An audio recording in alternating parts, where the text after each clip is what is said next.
नमस्कार, कान्तिपुर समाचारमा स्वागत छ। सुरु गरौँ अहिलेका मुख्य समाचारबाट। एकै दिन 334 नयाँ संक्रमित थपिए। दैलेखमा मात्र 113 जना। पाल्पामा मंगलबार मृत्यु भएका पुरुषमा पनि संक्रमण पुष्टि।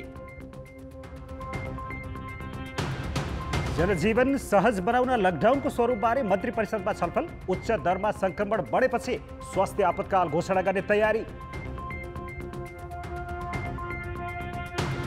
भारतबाट आउनेको चाप सुदूरपश्चिममै बढी। 9 जिल्लाका क्वारेन्टिनमा 60,000 माथि। धमाधम संक्रमण देखिँदा पनि परीक्षण भने घट्दो। महामारीका कारण विदेशमा अप्ठ्यारोमा परेका नेपालीलाई भोलिदेखि स्वदेश ल्याइँदै मध्यपूर्वबाट उद्धार गर्नुपर्ने 40,000 को सूची तयार। र कोरोना भाइरसबाट विश्वभर संक्रमितको संख्या 65 लाख नाग्यो। 3,85,000 को मृत्यु। लकडाउन भने विश्वभर नै क्रमिक रूपमा खुकुलो पारिँदै।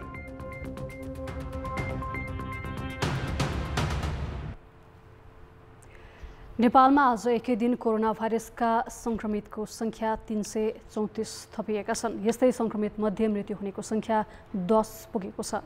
जेठ 20 गते पाल्पाको एक अस्पतालमा मृत्यु भएका 45 वर्षीय पुरुषमा भाइरस पोजिटिभ देखिएको स्वास्थ्य मन्त्रालयले जनाएको छ।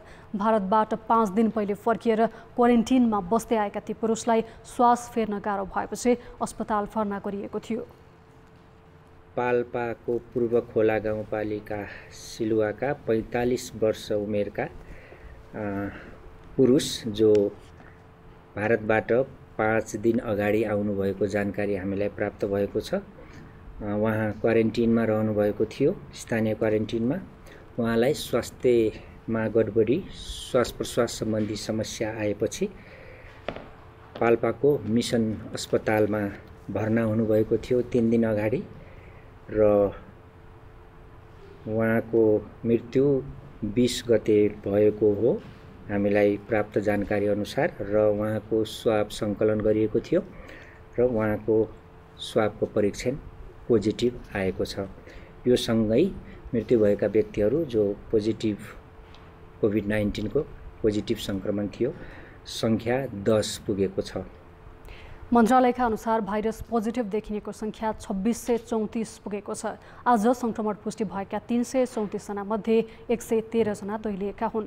एउटै जिल्लामा एकै दिन यति धेरै संक्रमित थपिएको यो पहिलो पटक हो। दैलेखमा आज थपिएका बिरामी मध्ये अधिकांश नारायण नगरपालिकाका हुन्। यस्तै रौतहटमा 65 जना बिरामी थपिएका छन्। त्यहाँ अहिलेसम्म भाइरस पोजिटिभ देखिनेको संख्या 383 पुगेको छ।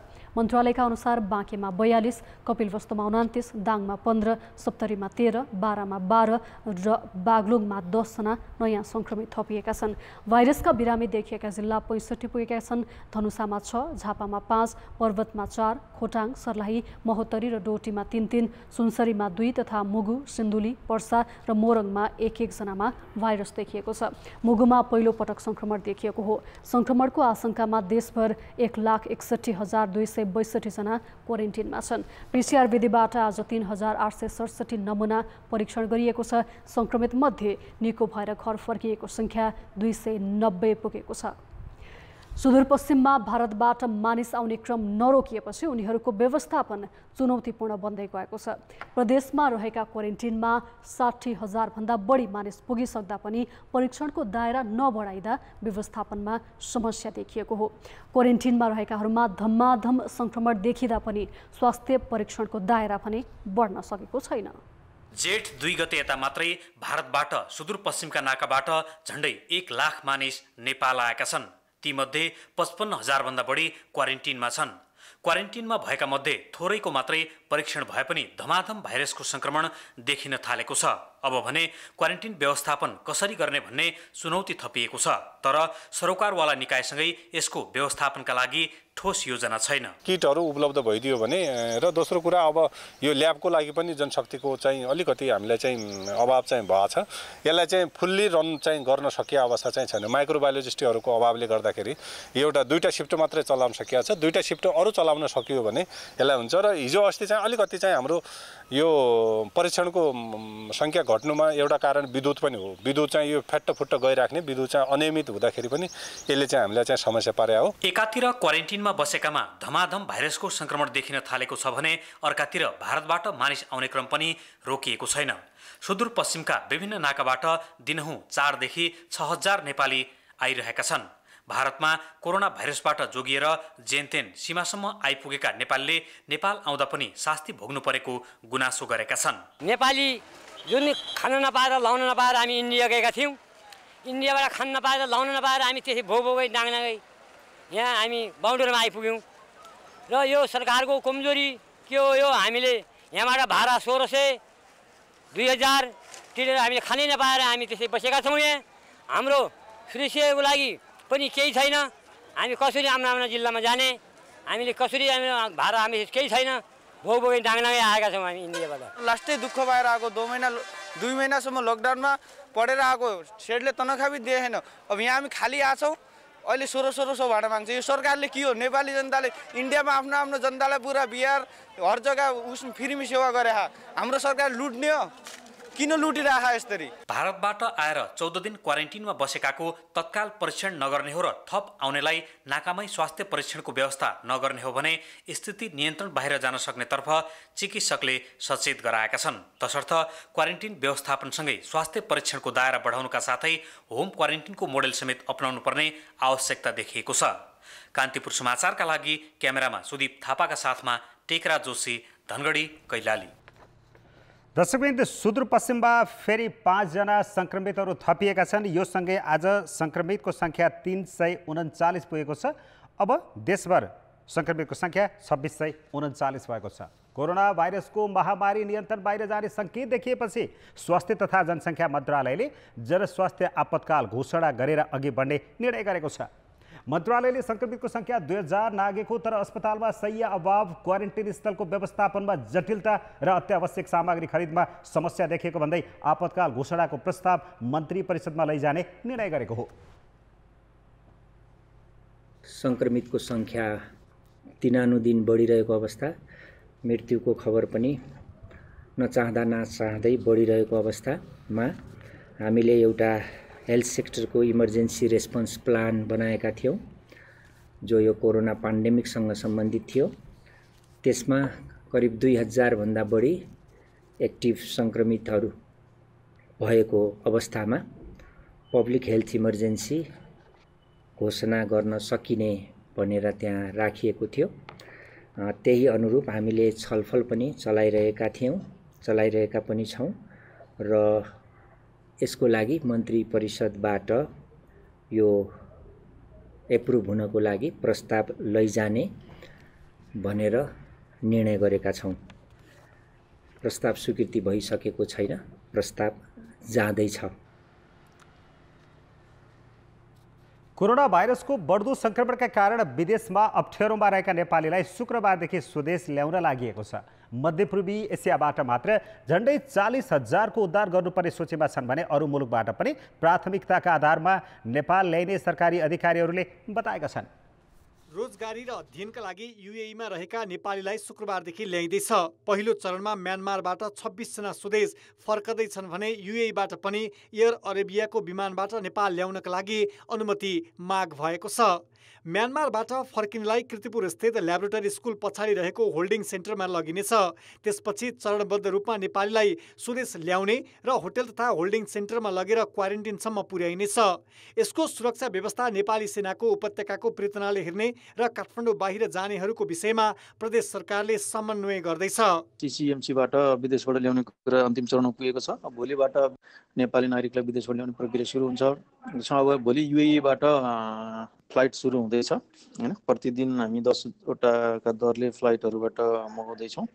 युएईबाट हालसम्म हामीलाई प्राप्त जानकारी अनुसार यहाँको दूतावासमा करिब 17,000 जनाले चाहिँ नेपाल फर्किन इच्छा व्यक्त गरेर अलपत्र पर्नुभएका लगायत विभिन्न प्रकारका नागरिकहरूले निवेदन गरे अनुरूप हामी क्रमशः अब भोलिबाट ल्याउने प्रक्रिया सुरु हुन्छ। विदेशमा रहेका नेपालीलाई सकेसम्म आफ्नै ध्वजावाहक विमानबाट नेपाल ल्याउने सरकारको तयारी छ। तर कतिपय मुलुकले भने आफ्नै जहाजबाट पठाइदिँदैछन्। हवाई मार्गबाट सबैभन्दा बढी मध्यपूर्वी एसियाबाट आउँदैछन्।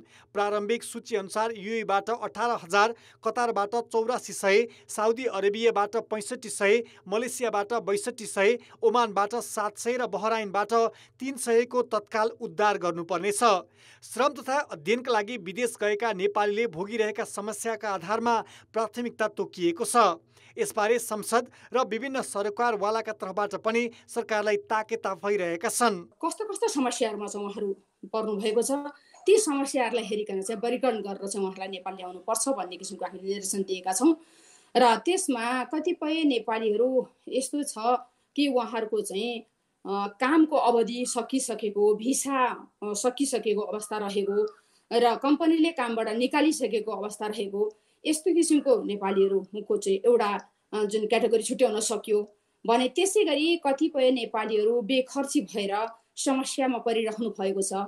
नेपाल आउन चाहनुहुन्छ तर उहाँहरूसँग खर्च छैन र अलपत्र परिरहेको अवस्था छ भने, कतिपय नेपालीहरू उहाँहरू आफ्नो खर्च पिटाएर पनि आउन चाहनुहुन्छ भने यस्ता नेपालीहरूको चाहिँ वर्गीकरण गरेर छुट्याउनु पर्छ। त्यसका साथसाथै महिलाहरू हुनुहुन्छ जो चाहिँ गर्भवती महिलाहरू हुनुहुन्छ, समस्यामा पर्नुभएका महिलाहरू हुनुहुन्छ र कोरोना भाइरस कोभिड-19 देखि बाहेकका अन्य रोगबाट पनि जुन रोगी हुनुभएका नेपालीहरू हुनुहुन्छ, त्यस्ता मानिसहरूलाई नेपाल ल्याउनका लागि चाहिँ नेपाल सरकारले वर्गीकरण गरिकन त्यसलाई चाहिँ छुट्याओस् र एउटा नीति तयार गरोस् र नेपाल ल्याउनका लागि चाहिँ प्रयत्न गरियोस् भनेर चाहिँ हामीले सुझाव दिएका छौँ। यसै गरी युरोप र अस्ट्रेलिया लगायतका क्षेत्रबाट पनि उल्लेख्य संख्यामा आवेदन प्राप्त भएका छन्। अस्ट्रेलियाबाट करिब 1300ले स्वदेश फर्कनका लागि फारम भरेको अस्ट्रेलिया स्थित दूतावासले जनाएको छ।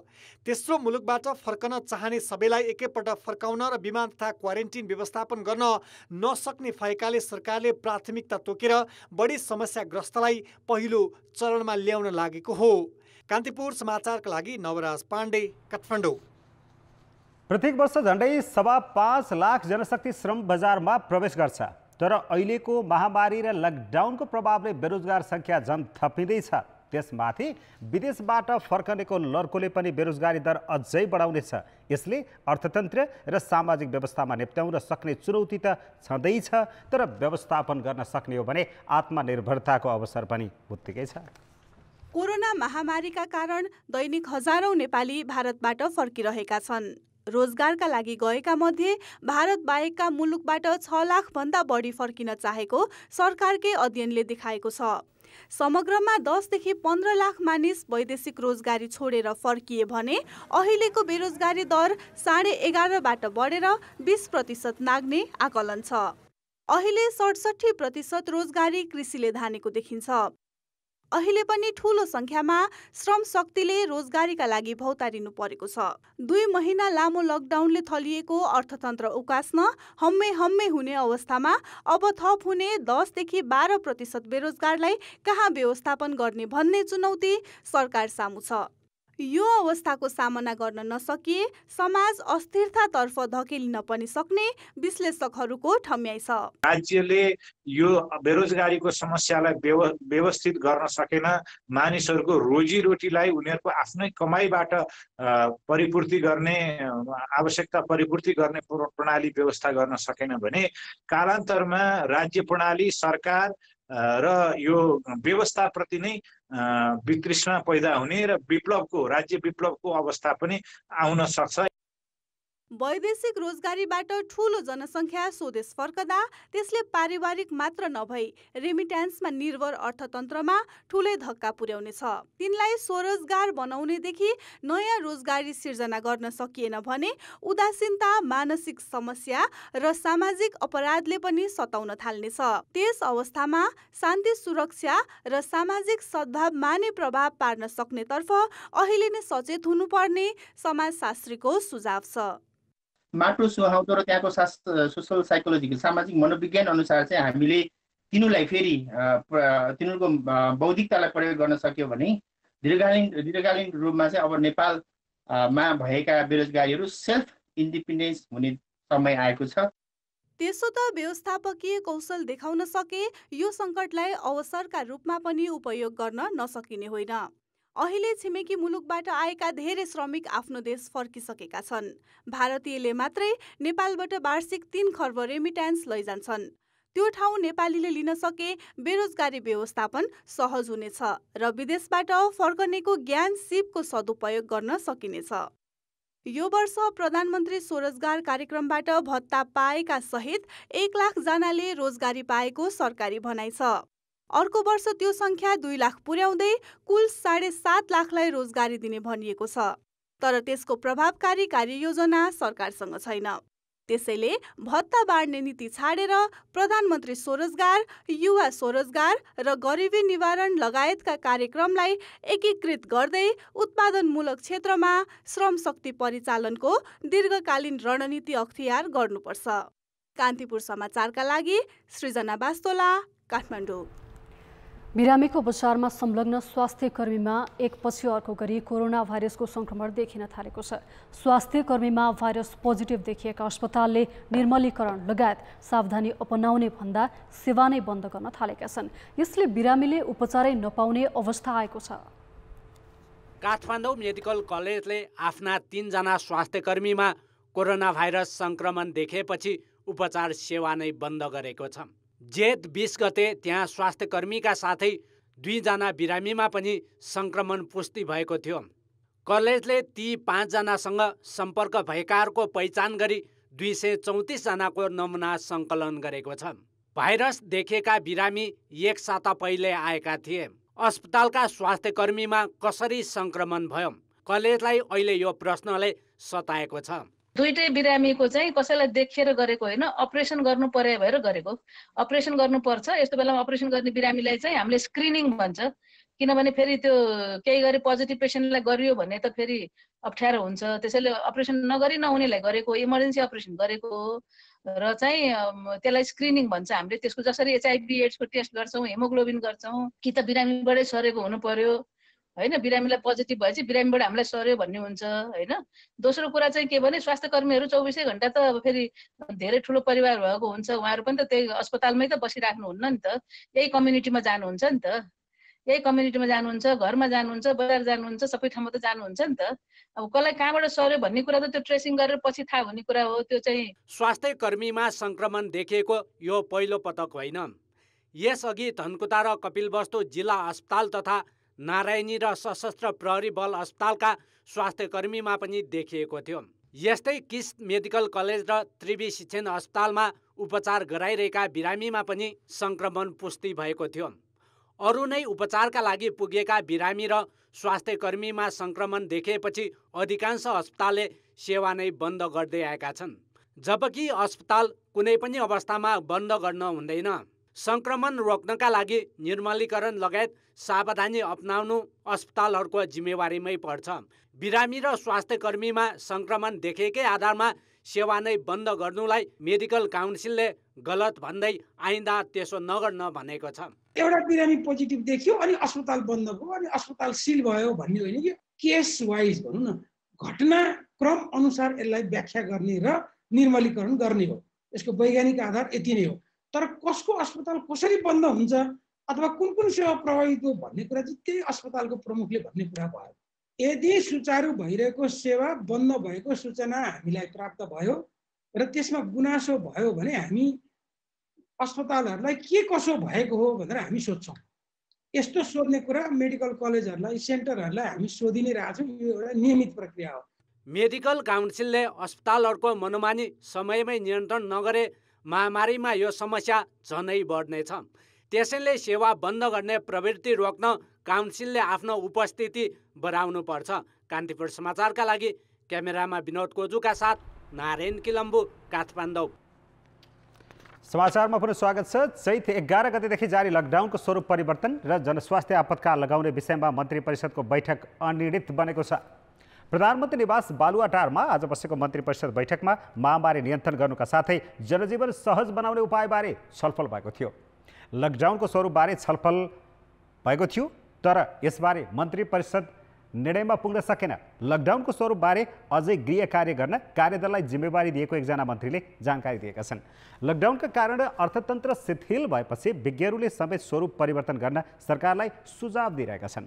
संक्रमण देखिएका ठाउँमा लकडाउन जारी राख्ने र अन्य ठाउँमा खुकुलो बनाउने विषयमा पटक पटक छलफल भए पनि अहिलेसम्म सरकार कुनै निर्णयमा पुग्न सकेको छैन। यसैगरी स्वास्थ्य आपतकाल घोषणा गर्ने स्वास्थ्य मन्त्रालयको प्रस्ताव पनि मन्त्री परिषदमा पुगेको छ। यसबारे मन्त्री परिषदले निर्णय गर्ने बताइएको छ, तर आज यो विषयमा पनि केही निर्णय हुन सकेन। यो बारे हामीलाई थप जानकारी दिन हाम्रो संवाददाता दशरथ राई हाम्रो प्रत्यक्ष सम्पर्कमा जोडिनु भएको छ। दशरथजी, यो आज मन्त्री परिषदले केही निर्णय गर्ने पनि भनिएको थियो, तर निर्णय हुन सकेन। अब के हुन्छ? फेरि मन्त्री परिषद बैठक बसेर छिट्टै यो बारेमा निर्णय गर्ने स्थिति हुन्छ या के छ जानकारी तपाईँसँग? नियमित मन्त्री परिषदको बैठक भर्खरै सकिएको छ।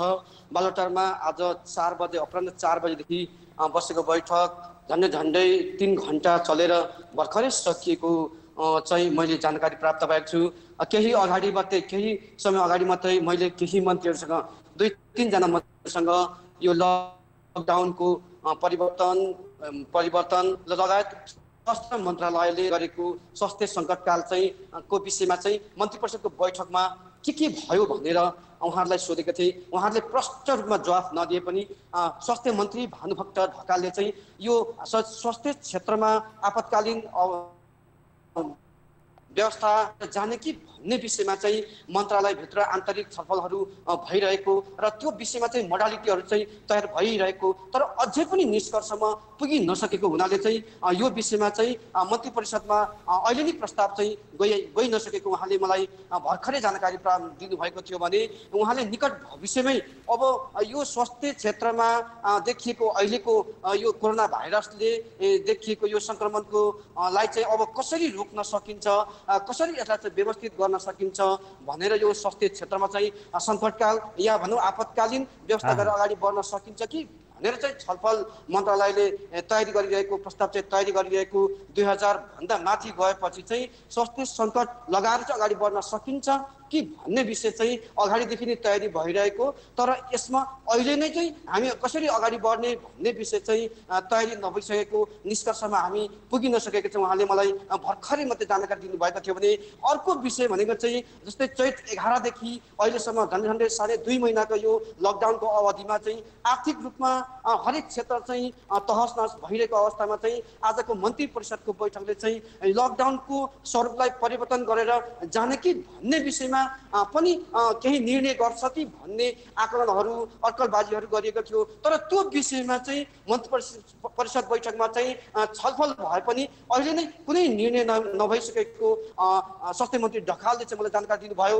अहिले मन्त्रालयले समग्र सरकारले नै अबको यो वैशाख जेठ असार साउन भनौँ दसैँको अवधिभरसम्म असोजको कार्यतालिका बनाएर चाहिँ अब लकडाउनको मोडालिटी नै यो असोज महिनासम्मको लकडाउनको कार्यतालिका चाहिँ कसरी अगाडि बढ्न सकिन्छ भन्नेमा चाहिँ सरकारले चाहिँ गृह कार्य गरिरहेको, हतारमा पनि नजाने र सबैलाई सुविधा हुने खालका चाहिँ व्यवस्थापन गरेर यो लकडाउनको स्वरूपमा चाहिँ त्यो विधिबाट अप्नाएर चाहिँ अब केही दिनभित्रै चाहिँ त्यो मोडालिटीहरू चाहिँ तयार गरेर चाहिँ हामी छिट्टै नै सार्वजनिक गर्छौँ भनेर चाहिँ उहाँले मलाई जानकारी दिनुभएको थियो। निमेशजी, दशरथजी, अब यो स्वास्थ्य मन्त्रालयले जनस्वास्थ्य आपतकालको घोषणा गर्ने कि भन्ने प्रस्ताव अगाडि बढाउने तयारी गरिरहँदाखेरि यो प्रस्ताव मन्त्री परिषदबाट स्वीकृत भयो र स्वास्थ्य आपतकालको घोषणा भयो भने चाहिँ यसले फरक के पार्छ?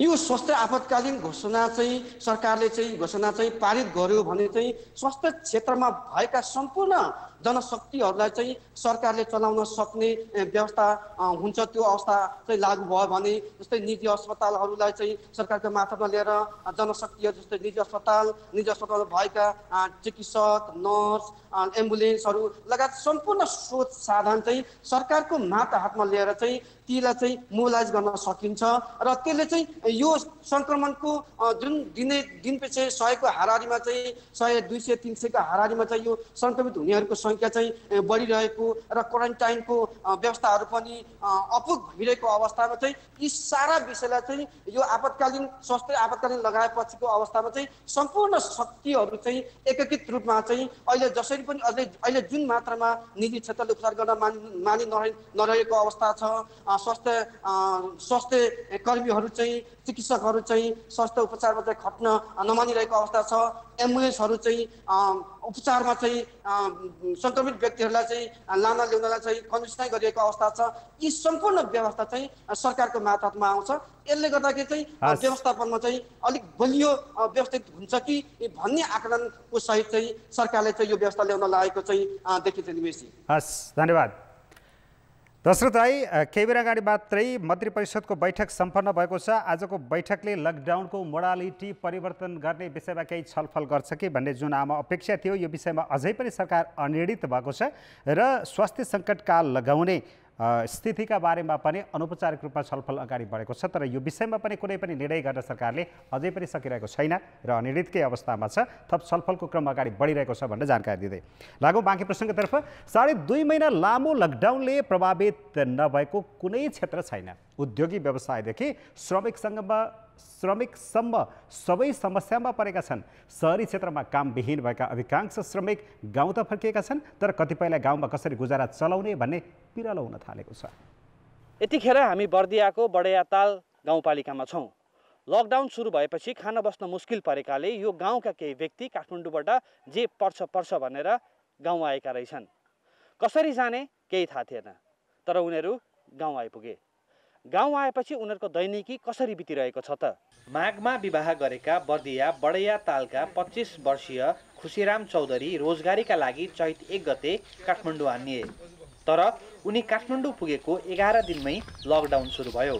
काठमाडौँमा खान बस्न मुस्किल भएपछि उनी सँगै बस्ने भाइ र उनले गाउँ फर्कने सल्लाह गरे। कसरी जाने थाहा थिएन। झोला बोके र जे हुन्छ हेरौँला भनेर निस्किए। हिँड्दै बाटोमा ट्र्याक्टर र गाडी जे भेटिन्छ चढ्दै 2 दिनमा जसोतसो घर आइपुगे। अब उनीहरूलाई कसरी जीविकोपार्जन गर्ने भन्ने चिन्ता छ। काठमाडौँमा साउले दिएको 4-5 हजार बाटो खर्चमै सकियो। उठ्ने पैसा साउले पछि दिन्छु भनेका छन् रे। विवाहको ऋण तिर्न सकिन्छ कि भनेर काठमाडौँ हानिएका उनलाई अब कसरी ऋण तिर्ने थाहा छैन। अनि अब कसरी तिर्ने सोच गर्नुभएको छ त ऋण? अब त्यस्तो त सोचेको छैन। ब्याङ्कमा ऋण छ।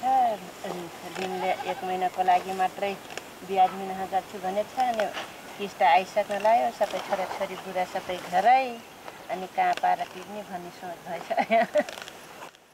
खुसीरामका भाइ कैलाशलाई भने लकडाउनमा पाएको दुःख सम्झेरै काठमाडौँ जान मन छैन। तर गाउँमा केही गरौँ न त भन्दा लकडाउनका कारण कसैले रोजगारी दिँदैन। अब काठमाडौँमा खै यत्रो दुःख मिल्यो, अब जाने कि नजाने अब आफ्नो पनि के गर्ने।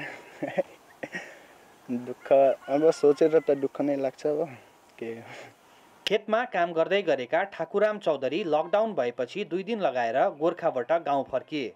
उनी 14 दिन क्वारेन्टिनमा पनि बसे। 2 महिनादेखि काम नपाएका कारण उनले जोगाएर राखेको पैसा पनि सकियो। त्यसमाथि घरमा गर्भवती श्रीमती। प्रसुतिका लागि असार अन्तिमको समय डाक्टरले दिएका छन्, तर उनीसँग पैसा छैन। घर पछाडि रहेको सानो खेतमा 3-4 महिनाका लागि पुग्ने अन्न फल्छ। त्यसले पुरा परिवारलाई खान पुग्दैन। गोर्खामा डकर्मी काम गरेर दैनिक 800 कमाउने ठाकुरामलाई पनि लकडाउन कहिले खुल्छ भन्ने भइरहेको छ। पैसा त छैन। अब जुगार भनेको त्यही अब यही छरछिमेकीसँग माग्ने होला अलिअलि। आफूसँग त अब त्यति छैन। काम भएको त हुन्थ्यो पैसा। कोरोना भाइरस नियन्त्रणका लागि लकडाउन उपयुक्त विकल्प हो, यसमा कुनै दुईमा छैन। तर लकडाउनकै कारण धेरैको रोजगारी गुमेको छ। जीविकोपार्जनका लागि भोलि के गर्ने भन्ने बारेमा उनीहरू आफै अन्योलमा छन्। यस्ता कम आय स्रोत भएका व्यक्तिहरूको बारेमा सरकारले चाँडोभन्दा चाँडो सोच्न जरुरी छ। कान्तिपुर समाचारका लागि क्यामेरामा प्रवीण गेवालीका साथ कृपाल गौतम, बडैयाताल, बर्दिया। हरेक दिन कोरोना संक्रमितको संख्या थपिए पनि लामो लकडाउनले अर्थतन्त्र र जनजीवनलाई सकस भएको भन्दै बजार खोल्नुपर्ने दबाव बढेको छ।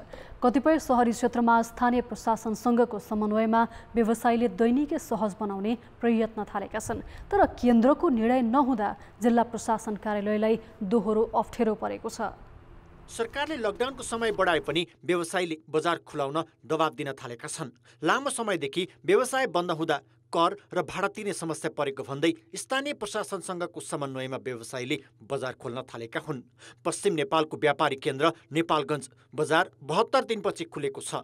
जिल्ला प्रशासन कार्यालयमा बसेको सर्वपक्षीय बैठकले हरेक दिन बिहान 11 देखि दिउँसो 3 बजेसम्म व्यवसाय सञ्चालन गर्ने निर्णय गरेको हो। कोरोना भाइरसको संक्रमणपछि उच्च जोखिममा परेको बाँकेको नेपालगञ्ज, कोहलपुर, खजुरा बजारसँगै कयौं ग्रामीण क्षेत्र रेड जोनमा परेका थिए। स्थानीय प्रशासनले निषेधाज्ञा समेत लगाएको थियो। कयौं बस्ती सिल गरिएका थिए। तर आजदेखि निषेधाज्ञा खुला भएको छ भने रेड जोनमा पनि चहल पहल बढेको छ। प्रशासनले औषधि, उपभोग्य, निर्माण सामग्री, मलखाद र बिउ बिजनका पसललाई हरेक दिन अन्यको हकमा फरक दिनको फरक तालिका बनाएर दैनिक 4 घण्टा खोल्न र बिक्री वितरण गर्न दिने तय भएको छ। बैंकहरू बिदाको दिन बाहेक सधैँ खुला रहनेछन्। यो निर्णयले बाँकेको कोहलपुर, खजुरा बजार पनि खुलेका छन् भने गरिखाने र मजदुरले राहत महसुस गरेका छन्। श्रममा आफ्नो चुलो चौको बाल्ने गर्थे, बिहान दिउँसो काम गरेर आफ्नो जीविकोपार्जन गर्ने मजदुरहरूको लागि निश्चय नै केही राहत मिलेको छ। वीरगञ्जमा पनि व्यवसायीले जिल्ला प्रशासन कार्यालयसँगको छलफलपछि समय तथा सुरक्षाको प्रावधान तोकेर व्यवसाय सञ्चालन गर्न थालेका छन्। बाराको सदरमुकाम कलैयामा देखिएको यो दृश्यलाई हेर्दाखेरि यहाँको बजार बिस्तारै खुकुलो हुँदै गएको स्पष्ट देखिन्छ। किनभने जेठ 21 गतेदेखि नै यहाँको विपद व्यवस्थापन केन्द्रले बजार खुला गरेको छ। कोरोनाको जोखिम हटेको छैन। जुन हाम्रो अहिलेको व्यवस्थापकीय पक्ष के छ भने मुख्यतः यो भारतबाट जो आइरहनु भएको छ हाम्रो दाजुभाइ दिदीबहिनीहरू, उहाँहरूलाई हामीले क्वारेन्टाइनमा ल्याएर राखेका छौँ। उहाँहरू सबै हाम्रो नियन्त्रणमा हुन्छ। अहिले म्यासिभली परीक्षणको प्रक्रिया अगाडि बढाएको छ र बजारको क्षेत्रमा आवश्यक यो चाहिँ भौतिक दूरी कायम गर्दै सामान्य सहजीकरण मात्रै गरेको। त्यसो त काठमाडौँ उपत्यकाका 3 जना प्रमुख जिल्ला अधिकारीले पनि जोर बिजोरका आधारमा सवारी सञ्चालन गर्ने र सुरक्षा व्यवस्था मिलाएर व्यवसाय सञ्चालन गर्न दिने बारे सरकारलाई सुझाव दिएका छन्। व्यवसाय सञ्चालन गर्दाखेरि डे अल्टरनेटमा समयको हिसाबले वैकल्पिक हिसाबमा गर्न सकिन्छ कि सवारी साधन पनि जोर बिजोरको आधारमा गर्न सकिन्छ कि भन्ने विषयमा कुराहरू उठेका छन्। त्यसकारणले गर्दाखेरि यसलाई सहज बनाउने के, किनभने अब करिब हाम्रो के हो भने अब यो 70 दिनको अवधिमा हामी मास्क लाएर हिँड्छौँ, सेनिटाइज हामी प्रयोग गर्छौँ, हामी अभ्यास हाम्रो भइसकेको छ। त्यसकारणले गर्दा हामीले सोसल डिस्टेन्सिङ कायम गर्दै र प्रोटोकल डिक्लेयर गरेर प्रोटोकल चाहिँ हामीले डिक्लेयर गर्नुपर्ने हुन्छ। जसले सबैले भनौँ न प्रोटोकललाई ख्याल राखेर यसलाई चाहिँ अलि खुकुलो कसरी पार्न सकिन्छ भन्ने विषयमै छलफल भयो र सायद त्यही हिसाबको हाम्रो निष्कर्ष पनि निक्लेको छ र हामी त्यो निष्कर्षलाई हामी माथि सिफारिसको रूपमा पठाउँछौँ। तर स्थानीय तहमा व्यवसाय सञ्चालनका लागि बढेको यो दबाव लकडाउन खुकुलो बनाउने केन्द्र सरकारको निर्णय नभए कार्यान्वयनमा अप्ठ्यारो हुन सक्छ। एकातिर संक्रमितको संख्या बढिरहेको र अर्कोतर्फ 2.5 महिनाभन्दा लामो समय बन्दाबन्दीले सबै क्षेत्र अस्तव्यस्त बन्दै जाँदा उद्योगी व्यवसाय तथा उपभोक्ता सबै सचेत रहने गरी नियमित जीवनयापनका लागि सरकारले उचित निर्णय लिनु आवश्यक छ। कान्तिपुर समाचारका लागि नेपालगञ्जबाट जे पाण्डे, वीरगञ्जबाट उपेन्द्र ठाकुर र रमेश धमला, काठमाडौँ। कोरोना भाइरस संक्रमणको दर दिनदिनै उकालो लागिरहेको र मृतक पनि थपिँदै गएको कारण स्वास्थ्य मन्त्रालयले जनस्वास्थ्य आपतकाल घोषणा गरी महामारी नियन्त्रणको नयाँ रणनीति प्रस्ताव गरेको छ। आपतकाल घोषणा गर्नुको अर्थ के हो र अबको रणनीति के हुन्छ त?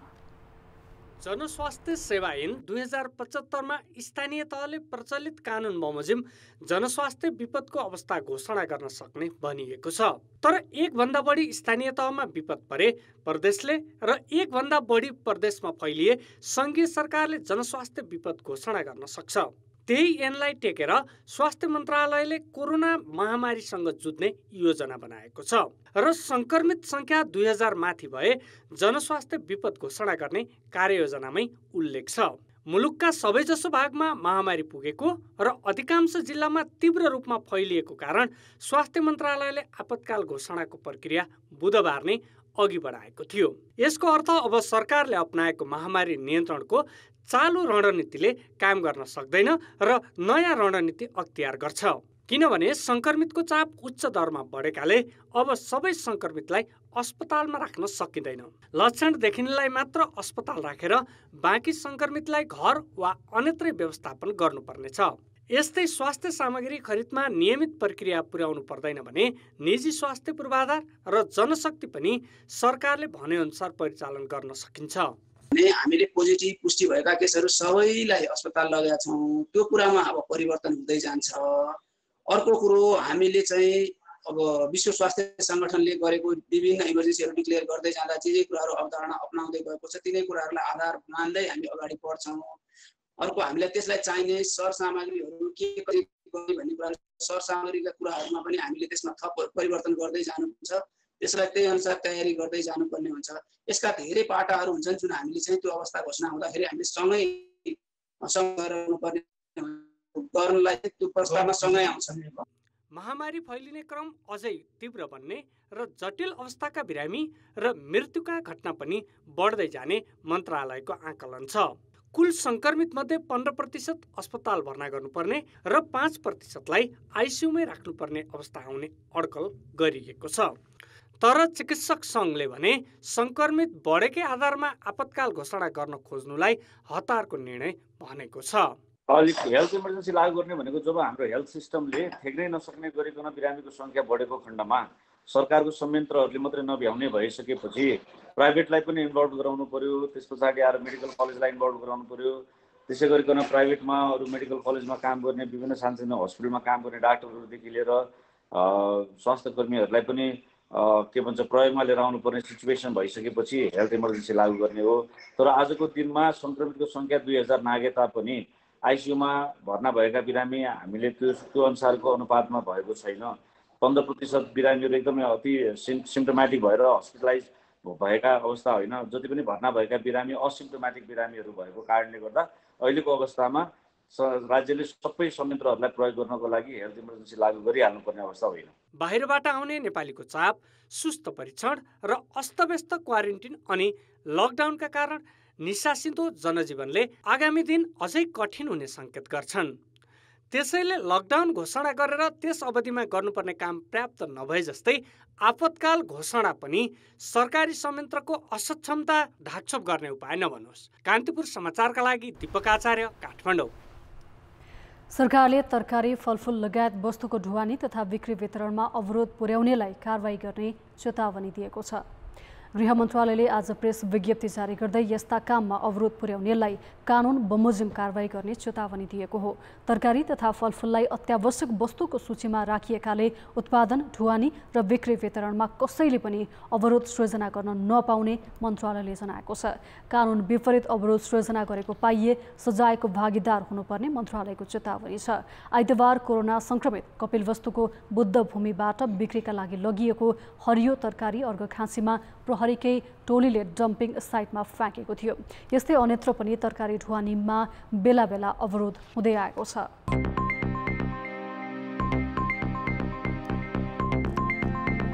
रासायनिक मलको माग बढी हुने समयमै सरकारी कम्पनीका गोदाम रित्तिने अवस्थामा छन्। धान र मकैका लागि उच्च माग हुने बेलामै कृषि सामग्री कम्पनी र साल्ट ट्रेडिङ कर्पोरेसनका गोदाम रित्तिन लागेकाले यस वर्ष मलको झनै हाहाकार हुने देखिएको छ। मल मात्र होइन, सरकारले कृषि उत्पादन बढाउने भनिरहेका बेला किसानले उन्नत जातका धानका बिउको पनि अभाव खेपिरहेका छन्। कृषि तथा पशुपन्छी विकास मन्त्रालयका अनुसार जेठ र असारमा रासायनिक मलको माग उच्च हुन्छ। यो समय धान र मकैका लागि मल बढी आवश्यक पर्छ। तर माग उच्च हुने समयमै कृषि सामग्री कम्पनी र साल्ट ट्रेडिङ कम्पनीसँग अहिले जम्मा 32,000 मेट्रिक टन मल मौजात छ। तर गोदाममा खाली हुँदै गएकाले ती दुवै कम्पनीले मागको आधा परिमाणमा मात्र दिन थालेका छन्। मुख्य सिजनमै किसानले अभाव झेल्न थाले पनि माग अनुसारको मल कहिले आउँछ टुङ्गो छैन। कृषि सामग्री कम्पनी र साल्ट ट्रेडिङले 1,20,000 मेट्रिक टन मल किनिसकेको तर लकडाउनले श्रमिक समस्याका कारण आयात समस्या भएको बताएका छन्। कलकत्तामा आएको मल आज करिब 62 दिन भयो नि त। डिएपी 25,000 आएको होइन। अब त्यो सुरुका अवस्थामा कोरोना लागेर त्यो ब्यागिङ गर्ने लोडरहरू चाहिँ अब 35-36 दिनसम्म त्यहाँ पस्न पाउनु भएन। अनि पछि पाएको पनि हाम्रो वाणिज्य दूतावासमा कन्सल्ट गरेर पाएको लोडरहरू पनि थोरै भयो होइन। 300-400ले चाहिँ दिनरात गरेर काम गर्ने अवस्थामा गर्नुपर्ने स्थितिमा अब 10-15 जनाले त नगन्य मात्रै ब्यागिङ गर्ने भयो नि त। अनि त्यो समस्या हो मुख्यतः कोरोना भाइरसको प्रभावले अनि काम गर्ने श्रमिकहरूको कमी भयो कलकत्ताको केसमा। प्रति किलो 39 रुपियाँ पर्ने युरिया मलमा सरकारले किसानलाई 25 रुपियाँ अनुदान दिएको छ। मलमा अनुदान दिन सरकारले यो आर्थिक वर्षका लागि 9 अर्ब रुपियाँ छुट्याएको छ। अनुदान रकम हिनाबिना गर्नकै लागि कम्पनीहरूले वर्षेनी मल खरिदमा ढिलासुस्ती गर्दै आएका छन्। कम्पनीहरूको ढिलासुस्तीकै कारण यस वर्ष पनि हाहाकार दोहोरिन लागेको हो। यो अवस्था आउनुमा कम्पनीहरूले लकडाउनलाई कारण देखाएका छन्। हामीले कमी नहुनलाई समयमा प्लानिङ पनि गरेका हौँ। यो अहिलेको यो असहज परिस्थितिले गर्दाखेरि यो समयमा काम गर्न सकेन होइन। अब विश्व नै सबै लकडाउनमा छ, सबै ठाउँमा डिस्ट्रिब्युसन च्यानल नै सबै लक छ होइन, प्रोडक्सन लक छ, डिस्ट्रिब्युसन लक छ, त्यसले गर्दा त्यसको असर हामीलाई पनि परेको छ। त्यही माथि पनि हामी झन् भूपरिवेष्टित मुलुक भयौँ होइन, हाम्रो त रुट अफ इन्डिया भरै आउनुपर्ने हुन्छ। आफूले किनेको मल आउने ठेगान नभएकाले वैकल्पिक व्यवस्था गर्न कम्पनीहरूले मन्त्रालयसँग आग्रह गर्नु अर्को गैर जिम्मेवारीपना हो। त्यसो त मल मात्र होइन, उन्नत धानको बिउमा पनि किसानले अभाव झेल्नु परेको छ। कृषि क्षेत्रलाई उच्च प्राथमिकता दिएर 7 अर्ब बजेट बढाइरहँदा किसानले मल र बिउको अभाव झेल्नुपर्ने समस्या जिउका तिउँ छ। तर अभाव सिर्जना गर्नेलाई न जिम्मेवारी बनाइएको छ न त कारबाहीको दायरामा ल्याइएको छ। यो अवस्थामा विदेशबाट फर्किएका युवालाई आकर्षित गरी कृषि उपजको उत्पादन बढाउने सरकारी घोषणा कसरी पत्याउने? कान्तिपुर समाचारका लागि क्यामेरामा सञ्जय लुइटेलका साथ सुमन पन्थ, काठमाडौँ। अब जनमतको अन्तिम परिणाम। जनमतमा हिजो हाम्रो प्रश्न थियो, जातीय विभेद अन्त्यका लागि राजनैतिक दलहरूले नै अग्रसरता नलिनुको कारण के होला? ए नेतृत्वमा एउटै वर्गको प्रभुत्व, बी भोटको राजनीति र सी दबाव नै नपुग्नु। जनमतको अन्तिम परिणाम यस्तो छ, ए नेतृत्वमा एउटै वर्गको प्रभुत्वमा 25%, बी भोटको राजनीतिमा 54% र सी दबाव नै नपुग्नुमा 21%। अब जनमतमा आजको प्रश्न। जनमत हाम्रो प्रश्न छ, वर्षेनी बाली लगाउने समयमा रासायनिक मल र बिउको अभाव हुनुलाई के भन्नुहुन्छ? ए कृषि सामग्री कम्पनीको लापरवाही, बी अदूरदर्शिताको हद र सी कमिसनको खेल। जनमतको अन्तिम परिणाम भोलि साँझ 8 बजेको कान्तिपुर समाचारमा प्रसारण गर्नेछौँ। कृपया 34001मा SMS गरी आफ्नो मत व्यक्त गर्नुहोला। कान्तिपुर समाचार अहिले लाइभ सकियो। कान्तिपुर टेलिभिजन हेर्दै गर्नुहोला। नमस्ते।